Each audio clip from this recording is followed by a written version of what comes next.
गरीब आदमी अगर एक बछिया दान करता है तो एक राजा 1 करोड़ गाय दान करे स्वर्णिम आभूषणों से अलंकृत करके, तो उस गरीब आदमी की बछिया के बराबर नहीं होगा। ध्यान रखना, जो गरीब होकर के दान करता है उसका विशेष महत्व होता है। उसकी 4 रोटी उसके पूरे जीवन के कमाई मेहनत से, और तुम 4 करोड़ ऐसे, तो उसकी रोटी के बराबर नहीं हो सकता है।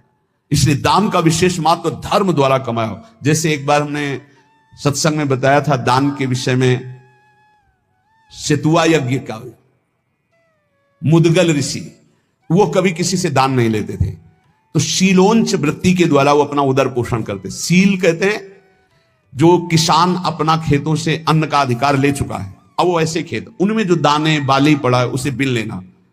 उंच कहते हैं जो बाजार में जहां अन्न की बाजार लगी वो उठ चुकी है, इसके बाद जो दाने गिरे उनको उठा लेना।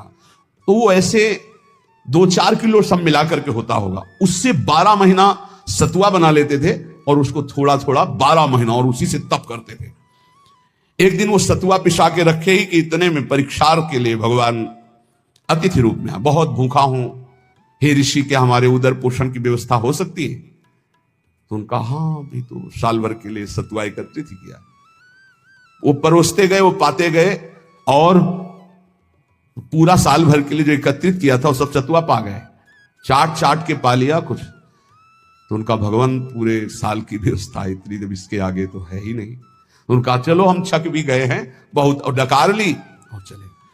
तो एक नेवला वहां से निकला, तो जो 2-4 दाने सतुआ के गिरे थे वो उसके शरीर में छू गए तो स्वर्णिम हो गया, आधा स्वर्ण का।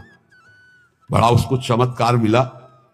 तो जब सुना महाराज युधिष्ठिर की राजसूय यज्ञ हो रही, इतनी बड़ी ब्रह्मा शंकर आदि बड़े बड़े महापुरुष, स्वयं भगवान सच्चिदानंद श्री कृष्ण द्वैपायन व्यासदेव जी सब विराज, तो नेवला पूरी पंगतों में लौटता हुआ घूमता, कहीं स्वर्ण का नहीं हुआ। तो भगवान श्री कृष्ण के पास से निकलकर महाराज युधिष्ठिर वहीं बैठे थे। कहा महाराज तुम्हारी यज्ञ मुदगल ऋषि की सतुआ यज्ञ के बराबर भी नहीं है। तो भगवान श्री कृष्ण ने कहा ऐसा क्यों कह रहे हो? आज तक किसी चक्रवर्ती सम्राट ने ऐसी यज्ञ नहीं की जिसमें स्वयं मैं विराजमान हूं और सब मेरी विभूतियां विराजमान है और सब शास्त्रीय पद्धति से हो रही, तुम ऐसी निंदा क्यों कर रहे हो महाराज राजसूय यज्ञ की युधिष्ठिर की? तब उन्होंने पूरी कथा सुनाई कि सतुआ यज्ञ वाली। बोले महाराज मैं पूरा लौट के देख लिया, एक रुआ भी सोने का नहीं हुआ, तो हुआ ना आपकी यज्ञ उनसे छोटी? तो भगवान ने कहा हाँ, मुदगल ऋषि की सतुआ यज्ञ के बराबर तो राजसूय यज्ञ नहीं। क्यों? वो अकिंचन, प्रतिग्रह रहित। तो यहां कह रहे दान शब्द मुदगल ऋषि का जोर का हुआ, जो धर्म के द्वारा मेहनत करके कमाता है। जब कोई